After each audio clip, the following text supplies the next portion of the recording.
In Twilight Breaking Dawn Part 1, we finally get an answer to the question that was haunting pop culture throughout all of the late 2000s. Was Bella Swan going to end up on Team Edward or Team Jacob? Although it was pretty obvious which monster our main character was going to throw away her life for, especially to those already familiar with Stephenie Meyer's series of novels and the racist subtext that ties them all together. Like within many classic books, the creamy white guy gets the creamy white girl and the natives all get killed. Okay, I know a fun little melody didn't make that sound any less problematic, but if nothing else, I hope there's someone out there watching this who decides to give me a role in a musical they're directing for community theater. Please? I'm a tenor who doesn't take supporting roles or direction of any kind, and I'll never be on time for anything. So give me a call, non-union. But anyway, back to Bella Swan, who is also taking on the role of a lifetime. That is being a mother to a dangerous vampire hybrid who threatens to consume her from the inside out. Sure, pregnancy might take a toll on her hair, her skin, and blood volume, but it's absolutely worth it because it also gives her sky-high cheekbones. But that's only after a beautiful wedding with split-second character introductions, a steamy honeymoon that will bruise your soft tissue, and a storyline that briefly shifts its perspective over to Jacob and like the wolf pack he lives with, who suddenly are able to communicate in English without moving their mouths like the animals in Homeward Bound. As you can tell, this godforsaken pregnancy gets both complicated and chaotic. So let's snap its spine and induce labor so I can give birth right in front of you to another Twilight Saga installment of Clip Breakdown. Hello television viewers, my name is Nick. Thank you so much for joining me once again on my channel for another installment of Clip Breakdown. This is the playlist where we dive into our favorite movies, TV movies, and other such content here on the web, and we rip it apart like the pregnant stomach of a young girl that a vampire is helping. That's what happens in this movie. So we're gonna look at each individual clip to decide if this fourth out of 5 installments, how many movies are there? I don't know how many we've done. I have to look it up. Okay, yeah, this is our 4th Twilight Clip Breakdown. They blur together, I'm telling you. This movie came out in 2011, and I have it on good authority that the last 2 are an uptick in quality from that brief dip ever since the first one. But we'll see how we feel. This one feels much like the second movie, a little not necessary, if I'm being honest. They could have probably just made the last book into one movie and no one would have missed a thing. But you gotta sell those popcorn buckets, you know, to the kids who eat the popcorn. So before we get a pop-a-loppin', oof, ignore that. Before we get started, make sure you give this video a big thumbs up if you're excited for the conclusion of the Twilight Clip Breakdown series. But most importantly, if you're new to my channel, I would love to have you click that subscribe button right over here. That way you never miss new videos from me. I upload 2 new ones every week. I've also got merch and a Patreon. And if you haven't seen my first 3 Twilight breakdowns, make sure you check out the playlist because otherwise you won't have the full context of this opening scene and its amazing, wonderful rain machine. But first, a word from Bella Swan, who is somewhere in the ether speaking to us. Childhood is not from birth to a certain age, and at a certain age the child is grown and puts away childish things. Childhood is the kingdom where nobody dies. I don't know, Bella. This feels like a really tone-deaf poem to read for story time at the pediatric hospital. That's right, it's another prologue quoting some tenuously thematic literature, courtesy of Stephenie Meyer, and voiced by Kristen Stewart, who sounds Stephanie tired. I still don't understand why Bella always has to start these movies out reading to us from the beyond in that super pretentious, gravelly voice. Like some college kid who gets on the subway just to read. Like, why don't you shut the up, Shel Silverstein? Nobody cares that you roll your own cigarettes. Alone in my chambers, I hear the door knock. Call me Mr. Flintstone. I can make your bed rock. Girl, no. If that's what I wanted to hear, I could get a free 30-day trial of Audible anytime I want. Anyway, we pan over a rooftop on the reservation where one point on our love triangle lives, and then we see Jacob Black exit into the rain.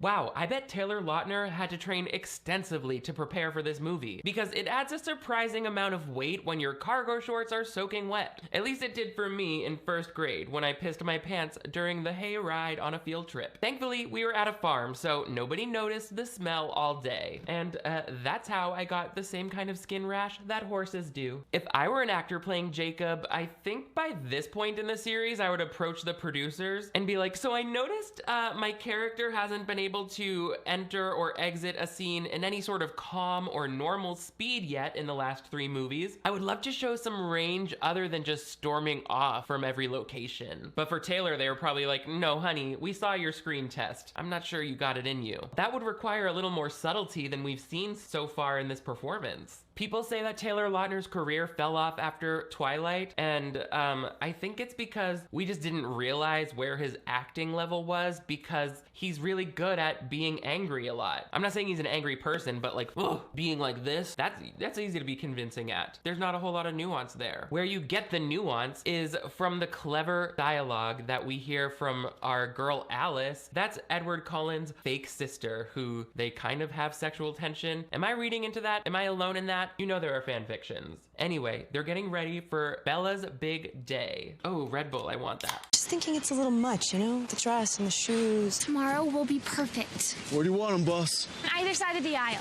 What aisle? Does no one have vision? Remember, Alice has visions of the future, so that was actually very intelligent humor that 14-year-olds get to explain to their dad in movie theaters. And yet, nobody has enough vision to see that the back of Emmett's neck has been left unpainted. Okay, at least all the guests sitting behind him at the ceremony will think he's human. And Rosalie, are you serious? Which aisle? You're decorating for a wedding, not looking for trash bags at Walmart. There should only be one aisle where the bride and groom walk or do a choreographed dance to that terrible Bruno Mars song that was so popular back then. I think I'm gonna marry you. Oh. Yeah, I'm impotent. And as for our beautiful blushing bride, Bella, you stupid bitch.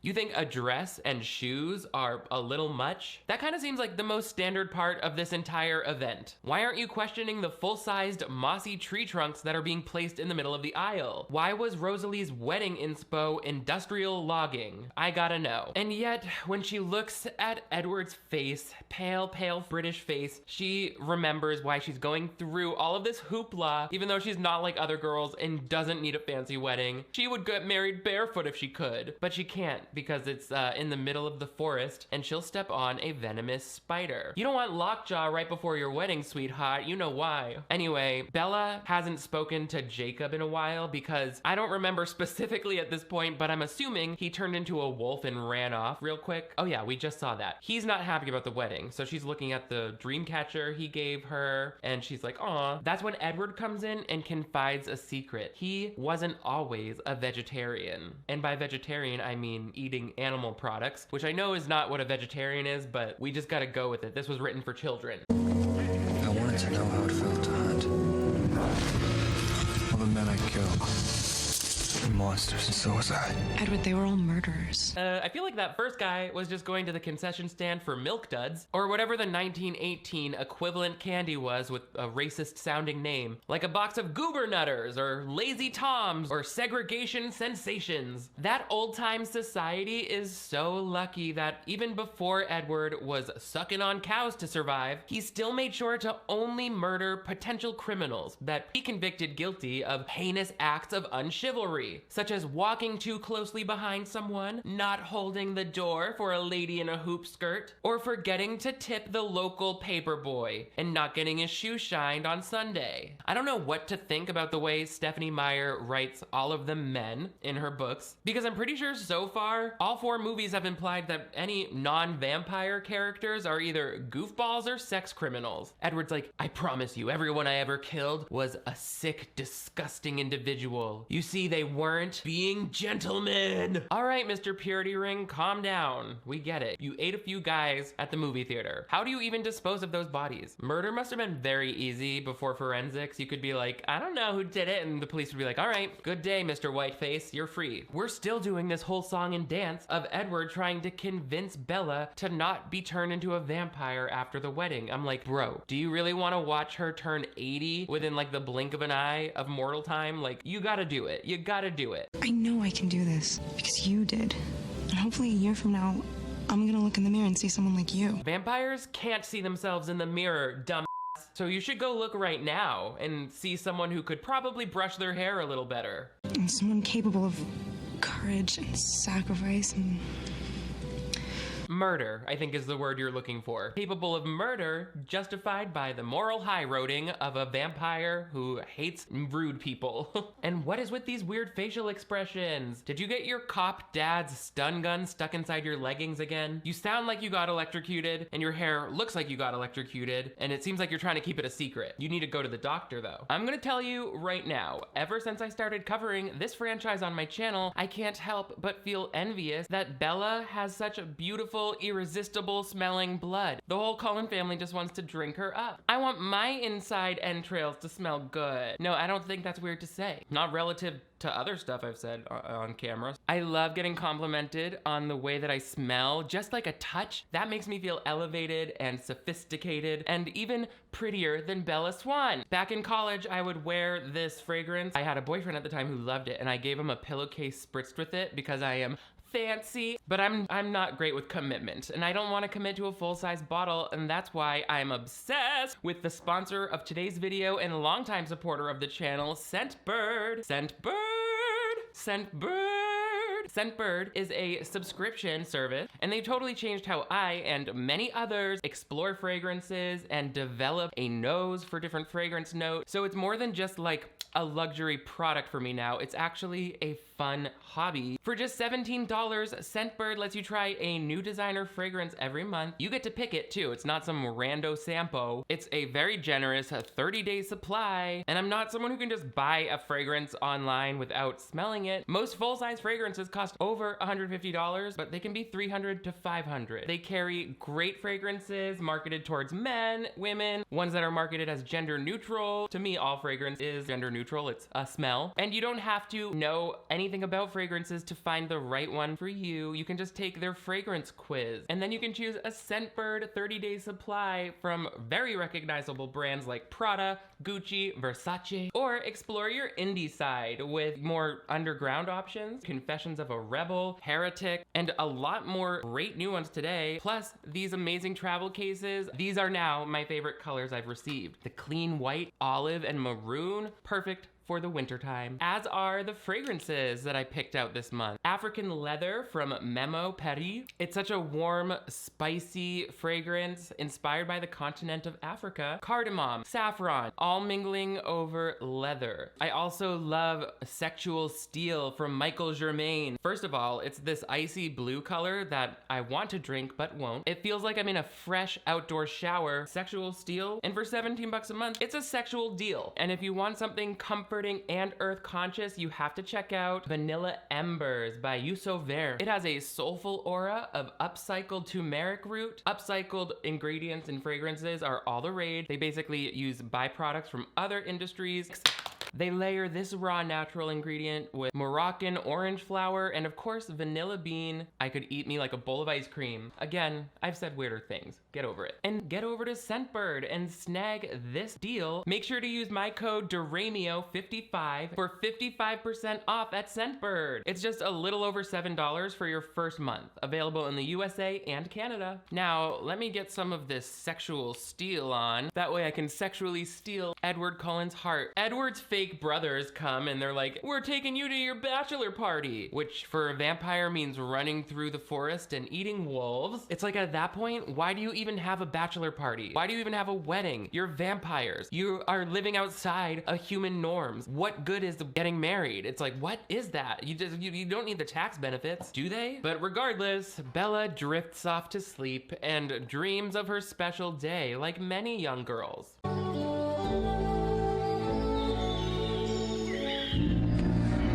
Who invited Jeffree Star and his friends from Warped Tour? They must have really blew the budget on their appearance fees, because after that it's just CGI rose petals falling from the sky. As I said, this is a dream sequence, even though I feel like this would be a good time to end the whole series. I love the clean conciseness of it.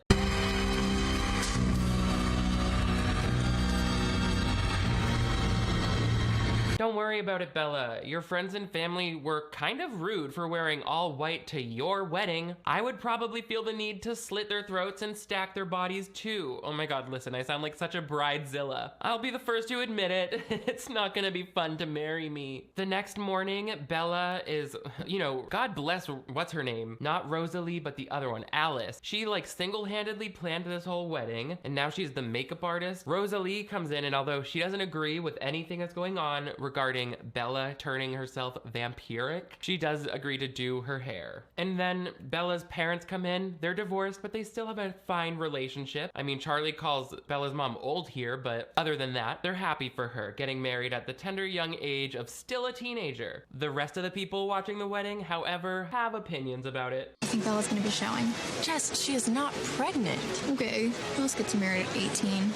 Ever hear of straight Southern conservative couples who were too stupid to get into community college? Trent is going off to work as a machinist for the saw blade factory, and I'm fixing to start my own business once I get my starter kit from Avon. But Bella's dad walks her down the aisle, and the two kiss and are wed in holy matrimony. Pay attention to the lyrics of this song that plays during the kiss. And remember, this is the soundtrack that Robert Pattinson once said in an interview was ahead of its time.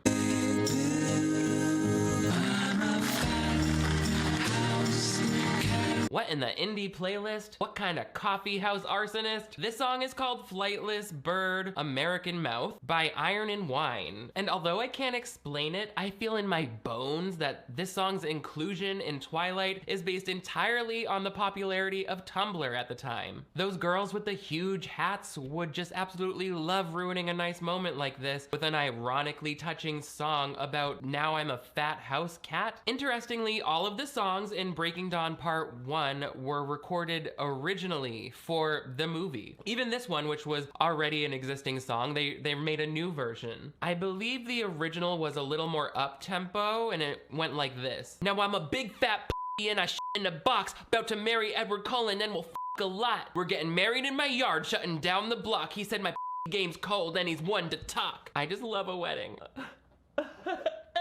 What if I threw up? I have a stuffed nose. Whenever I talk too much, it makes it run. The vibrations. Anyway, the wedding is over. Everyone's like, wow, Alice really went overboard. Did she put a cake at this wedding? I can't. I'm like, oh, now Alice is a cake decorator? Aren't the Cullens rich from like collecting artifacts or cryptocurrency or some shit?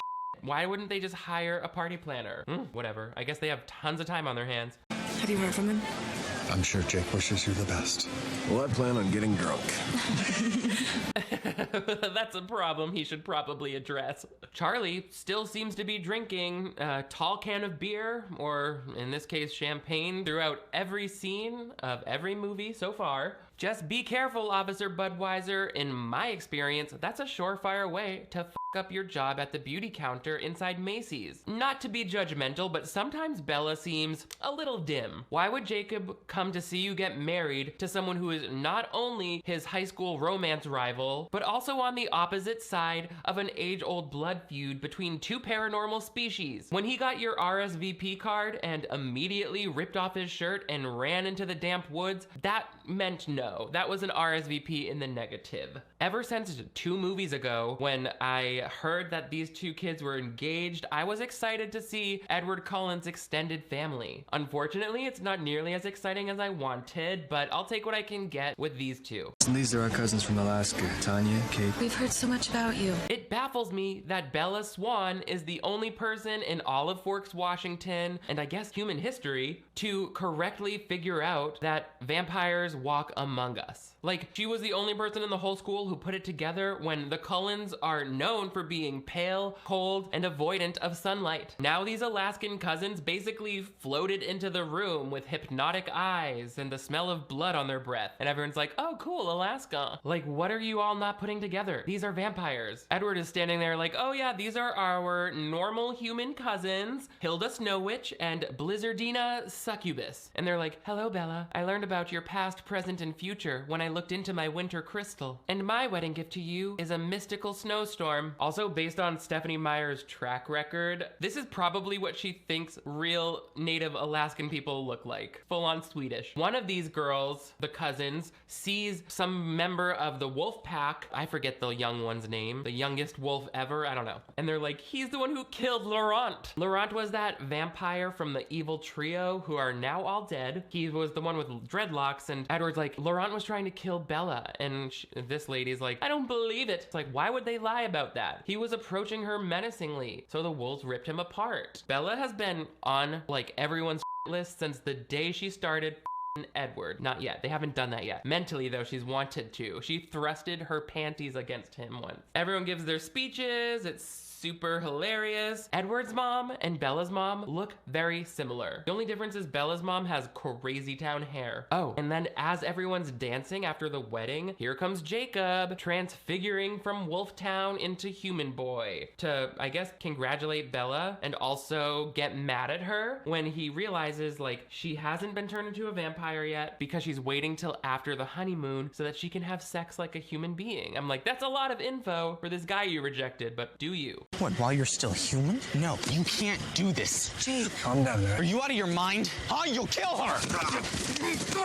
Enough, Jacob. Yeah, if Bella wants her first sexual experience to leave her up and dead, that's fine. Her mangled naked body, her mangled naked choice. Jacob is like, no! It's safer for her to have sex with me, the insecure werewolf with an uncontrollable temper, who loves running from his problems and grabbing onto her arm skin. Let's just call it even. I think both you and Edward are equally likely to kill this poor young woman during sex. Not that it's a competition, same results. Anyway, Jacob runs off. We don't see him until like the second or third act again. Bella has parents who she is basically saying goodbye to before they go on a honeymoon. She doesn't even know where they're going. It's a secret. And then they drive off and fly to Brazil. Rio de Janeiro? I wish I knew. Rio, Brazil. Yeah. Anyway, they land at a secluded vacation spot in a beautiful beachy area. And Edward is like, great, so spread your legs. Let's get No, they actually want to go swimming, but Alice only packed Bella's negligee and lingerie.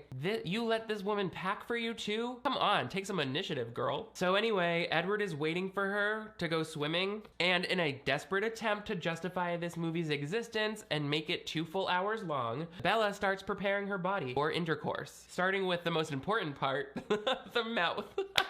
Why did I say that?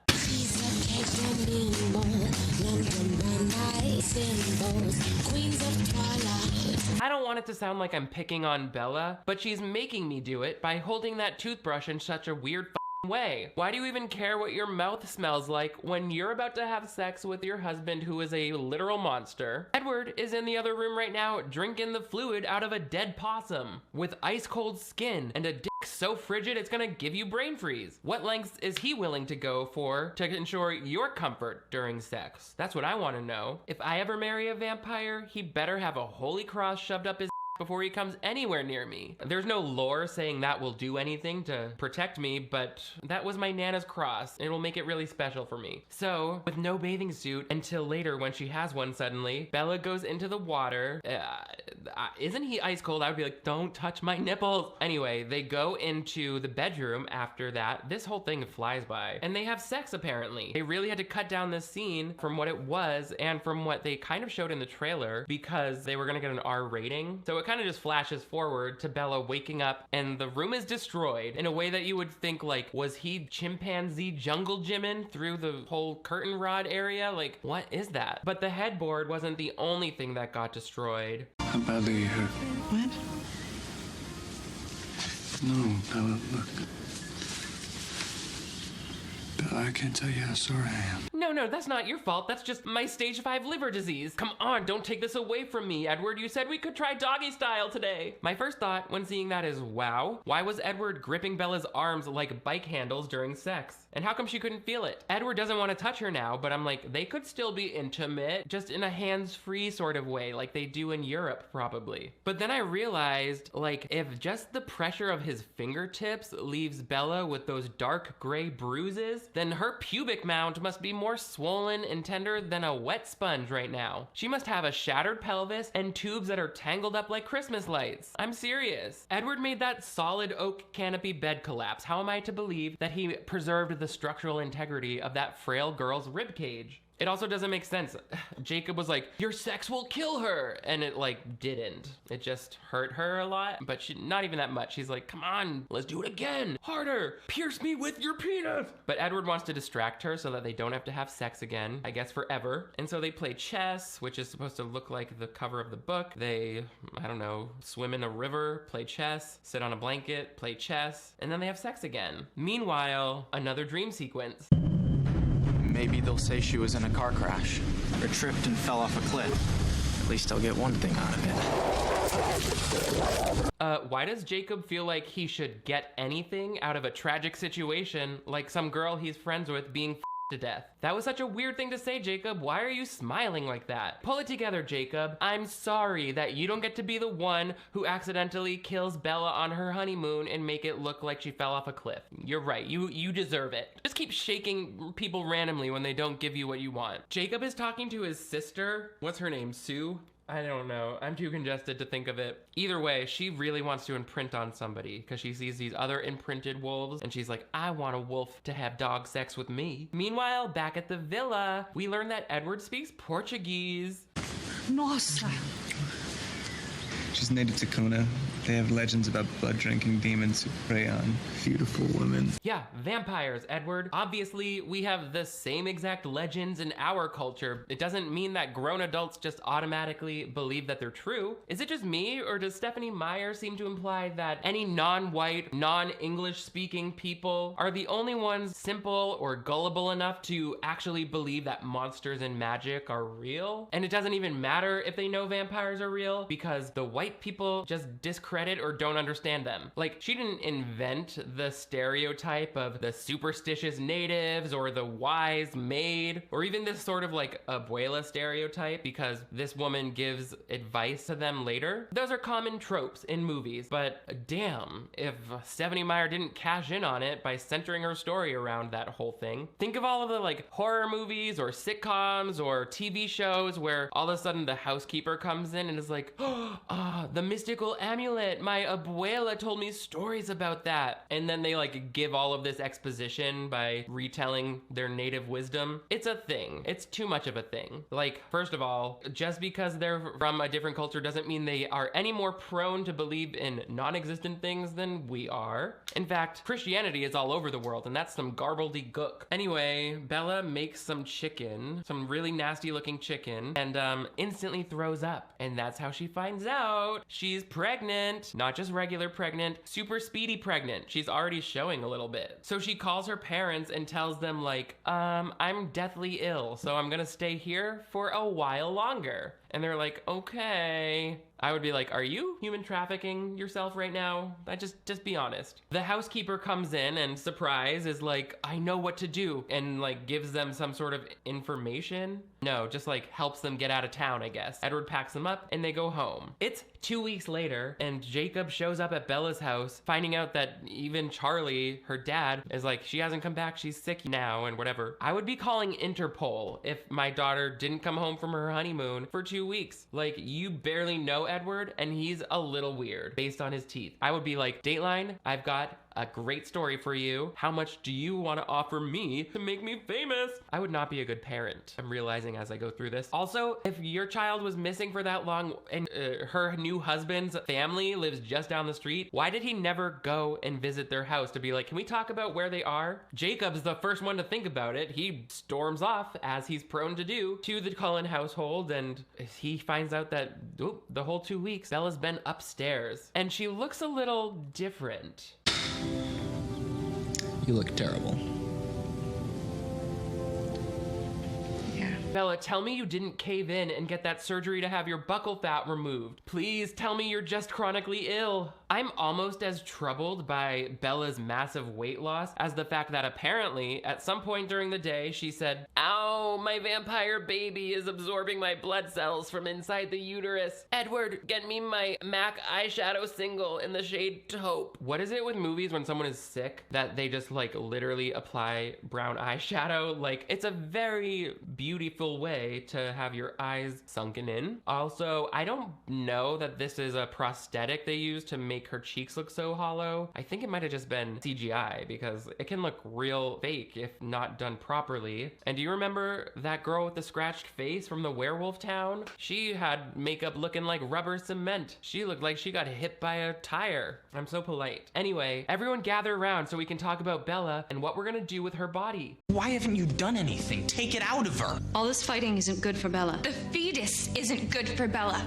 Say the word, Alice. Baby. It's just a little baby. Okay, Rosalie, there's no need to blow up and attack her. She's not one of those Planned Parenthood facilities you love terrorizing so much. I guess we should feel lucky that we had until halfway through the second to last Twilight movie before the pro-life agenda jumped out, trying to influence minors. Although when it jumped out, it was kind of using 3 movies worth of white supremacy as its trampoline, so either way, not a great party for 13-year-olds. Jacob is rightfully pissed about someone else's pregnancy. I mean, what else would you expect from Jacob? If he's not like furrowing his brow and stomping out with his hiking boots, he's not doing him. But Edward follows him and implores him to work with them as a team to just try to help Bella survive this inhuman pregnancy. He's like, it is a demon in there. And I'm like, yeah, no one's arguing that, but look how hungry she looks. We gotta figure out how she can keep some of these boneless chicken wings down. This movie is a lot of boring conversations. That's why they could have condensed this into one. Jacob goes and has a conversation with her. Presumably, Edward wants to like have Jacob help convince her to get rid of the baby so that they can save her life. But, you know, Bella's like, I have the feeling it's a baby boy, and basically wins over Jacob. But of course, just like Edward, Jacob is pissed. He's like, I'm not sticking around to watch this baby kill you. So he turns into a wolf and runs out into the woods. They love logs in Forks, Washington. They're like, there's a log, there's a log, there's a log too. Cutting down the trees like Timbuktu. Oh, so Edward meets up with the rest of his wolf pack who have a telepathic conversation. They're using their minds for the first time in the movie to speak. It's also the second and last time that we jarringly shift over to Edward's perspective. Like, the rest of the series, we're only following Bella from what I can remember. So this is like a lot of new stuff that comes out of nowhere and never comes back. I think they realized like how cheesy this talking conversation voiceover thing looks. I guess it's like completely unheard of for a human to give birth to a vampire. Like, normally vampires aren't born because they wouldn't be able to procreate. So a newborn baby vampire is gonna be like the devil. He's gonna have this uncontrollable thirst. What they've bred won't be able to control its thirst. Every human will be in danger. We must destroy it before it's born. Oh my god. I've got to warn her. Hello, Bella Swan. You need to get to the hospital as fast as you can and tell everyone there that giant wolves are telepathically planning to eat your unborn baby. Scream it in a nurse's face if you have to. Grab the security officer's gun. Tell them you heard it from Nicholas, the mentally ill gay person who's been watching you from the future. Oh. I dialed the wrong number. This is my therapist's voicemail. Hi, Kathy, it's Nick. I can't make our appointment this week. As you heard, I'm in the middle of a big project. I just really need to focus on that or else me and a lot of other people are in terrible danger. Okay? Be well. Wow, I've gotten really good when it comes to managing crises.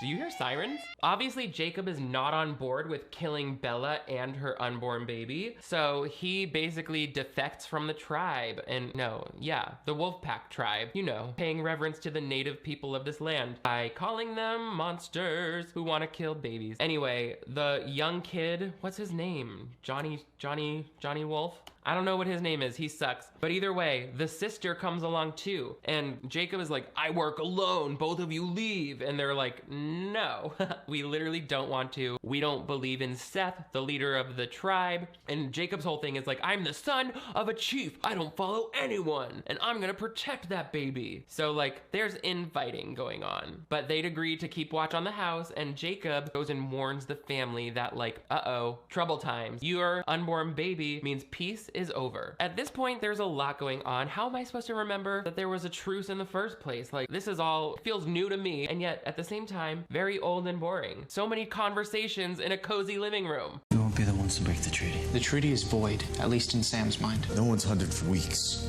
We'll make do. Yeah, Emmett, if you need a distraction from your bloodthirst, why don't you run upstairs, find a damp makeup sponge, and work on blending out that foundation line on your neck. Now that Jasper finally grew his real hair out and got rid of that awful wig, we're that much closer to no longer looking like Ronald McDonald and his creepy family. I think that woman who followed Jacob to like protect Bella isn't his sister, like I said. She's the sister of the younger kid, and Seth broke that woman's heart. I'm so sorry. I should have this like figured out by now, but not even close, not even close. Either way, he really messed me up, and I just want to imprint on someone so bad. You and me both, sweetheart. Oh, imprint your hand on my cheek with a good smack. Is that too much to say? Is that too much to say? Is that too much to say? In the woods when we watch The House, because you're eating the baby. I took cold medicine right before this. That's a mistake. Edward is researching what happens when a human person gives birth to a demon baby, and according to classic paintings that have nothing to do with that, it's bad. Meanwhile,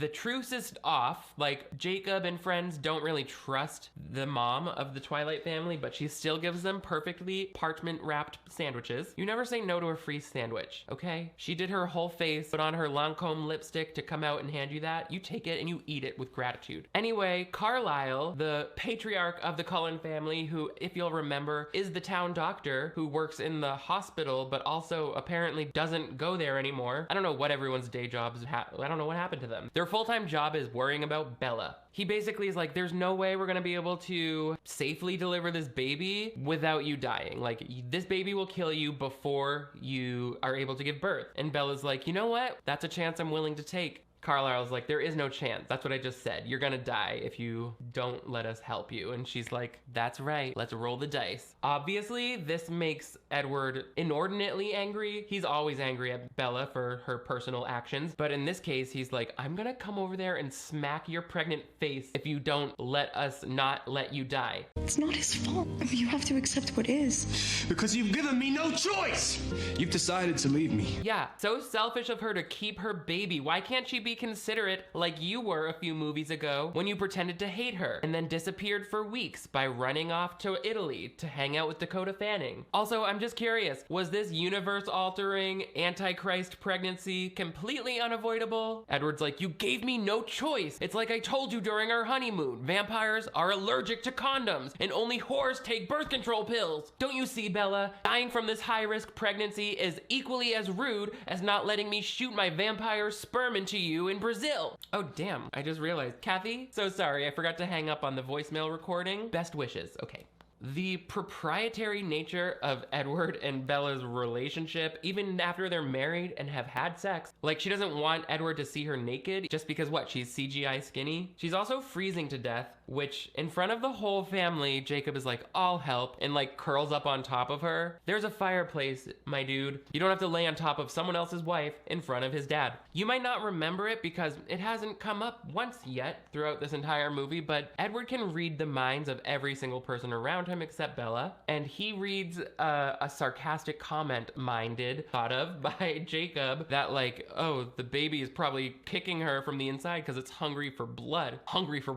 That's how he talks. And they're like, that's just crazy enough to work. Like, I don't see why that wasn't your first thought. Anyway, Carlisle grabs a blood bag from the, I guess, just blood transfusion lab that he has in the house. Like, is your home the hospital now? Who has all that blood? Oh, they're vampires. They keep blood to eat. No, but it's human blood, I think. Anyway, they put it in an unbranded styrofoam cup like a to-go milkshake, and they wait anxiously to see if this will finally make Bella feel better.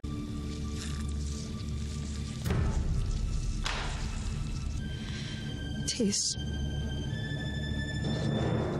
good.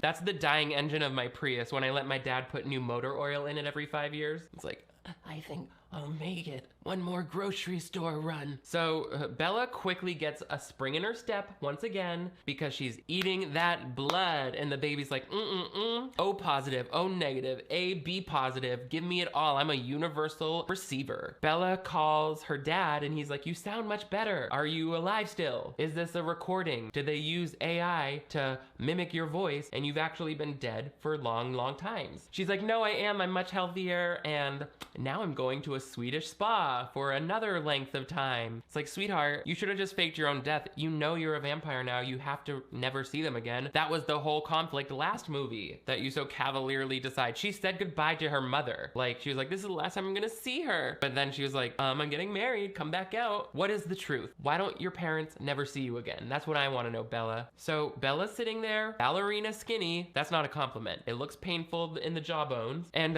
Edward finally realizes, now that she's no longer in mortal danger, that he's been sort of a jerk. Sorry I've been so angry.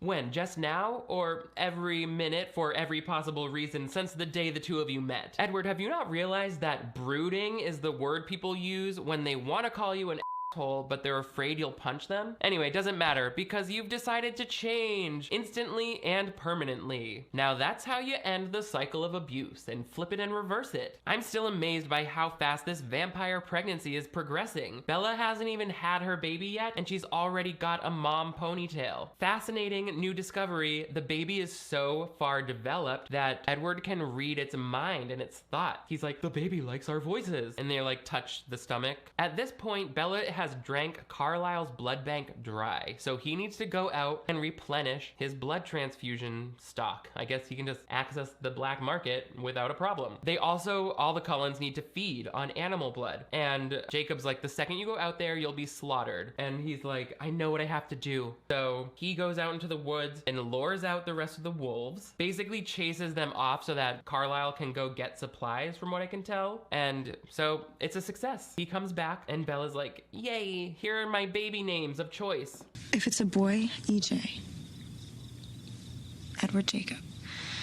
And if it's a girl, SP. Salt and Pepper. Not naming your demon baby after both of the boys that your anxious attachment style latched itself onto in high school. This whole literary universe needs to go to therapy. I'm convinced. She's like, and if we're playing a game in the swimming pool, MP, Marco Polo. Does Stephenie Meyer think this is how names have to be made, like a Punnett square? I was playing around with her mom's names, Renee and Esme.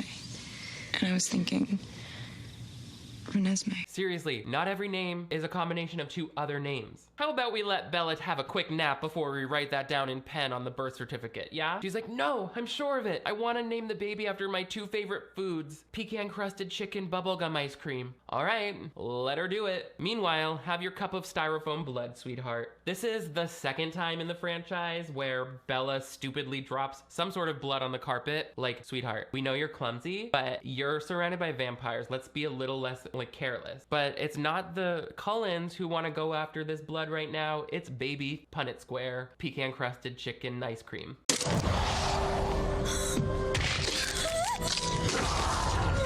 No, Brokeback Bella! Quick, stop going into labor. If your water breaks, you're gonna ruin your modesty leggings. I know I mentioned before that Stephenie Meyer insisted on modest costumes throughout the movie because of her Mormon background, to the point where I just noticed at the prom, Bella was wearing these like 3/4 length leggings and Converse underneath it. Oh, so 2000s. Anyway, Bella just broke her back and it's time to go into labor. At first, they're trying to do a C-section, but that doesn't work. And even if it did, prepare for a deadly skin infection. Look at me, Bella.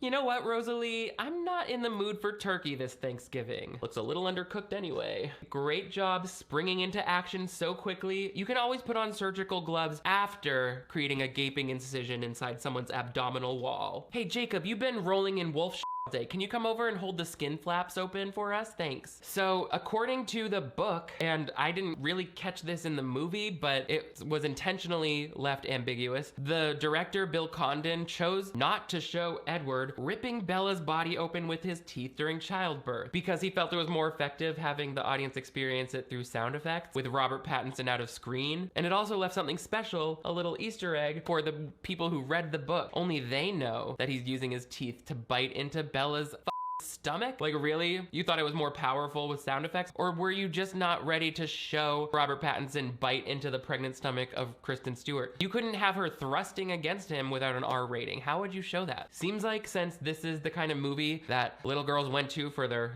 5th grade birthday party, that would be a lot. That would be a lot. But, oh, I see. Yeah, he comes up and his mouth is bloody. It's like, I guess in my mind, I just thought he ate her while she had her period, but doesn't even make sense. She's pregnant. Anyway, he's like, here's your baby, sweetheart. Sorry about my teeth marks all over your stomach. She's holding her baby, and that's great. But then she loses her pulse. She starts to die because her whole stomach was ripped open by her husband, and her back was broken by her baby. This is a great allegory for how put upon mothers are. So in a last-ditch effort, Edward, of course, has to bite her, but for some reason, biting her all over doesn't help fast enough, so he has to grab a syringe full of his venom. I don't know where he even got that, and inject it into her heart. Oh, and the second Jacob sees that newborn baby, he also sees this little girl, presumably the baby, but a few years older, as like a 9-year-old with a terrible wig, and like as a wolf protecting her for all of her life. That's right, Jacob just imprinted on a baby. What the f? I guess Bella gets somewhat stabilized, or at least injected full of Edward's serum, but the wolves have showed up, the enemy wolves, and they're here to destroy Bella's baby. And we can't have that. So there's another wolf punching fight between the Cullens and the wolf fighters.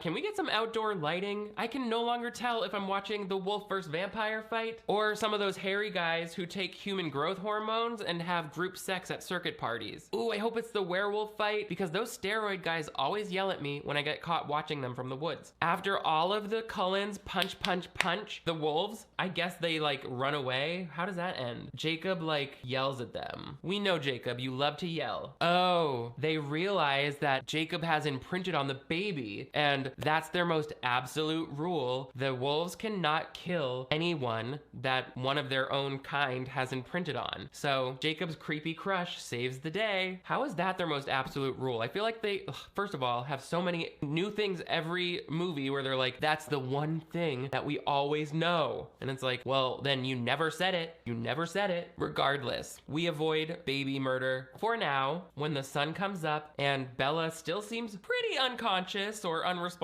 or, how do I say it, corpsey? But I guess that's not the case. Shouldn't be this still.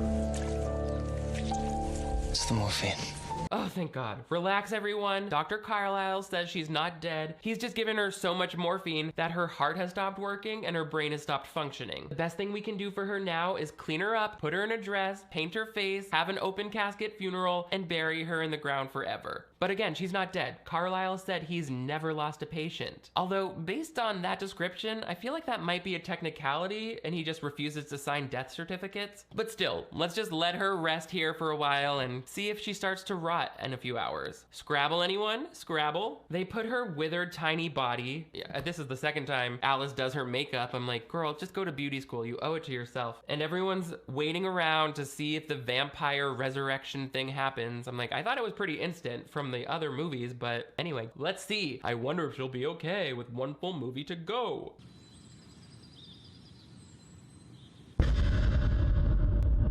It's a miracle. Bella came back from the dead. Tell us everything. Is there a heaven? Did you meet Jesus Christ? Is that who did your lash extensions? Is he certified in nails too? Oh, by the way, some werewolves took your baby. Does he take walk-ins or do I have to make an appointment online? Everybody get in here. Bella's back. Her eyes look crazy, but she's taking us to get our nails done. I'm so grateful that Bella's no longer dead, except for its bad writing. If this whole movie and section of the book was about the sacrifice that she was willing to make for her children or her unborn child, then where is the suffering? Where is the sacrifice? Where is the pain? She literally has like a moment of labor and then comes back eternal with superhuman powers. So to me, it would have been more powerful if she actually gave up what she really, really wanted, which was to be a vampire. So that's where I would have wanted it to go. But let me know your thoughts in the comments below because we only have one more Twilight movie to go. Breaking Dawn Part 2 coming at you like the sunrise. But most importantly, if you're new to my channel, I would love to have you click that subscribe button right over here. That way you never miss new videos from me. I upload 2 new ones every week, so turn on notifications and you'll always be the first to know when I'm punching wolves in the face because they want to steal my baby. Also, I've got merch available and a Patreon where you can access exclusive bonus content, including watching me do my makeup for this video today. I know, it looks complex and surreal. You won't believe your eyes. Also, virtual watch parties. Thanks again to Scentbird for sponsoring today's video. Check out their link in the description. You guys are all the greatest. Thank you so much for injecting me with your poison blood and your demon sperm today. I will see you next time. Mwah.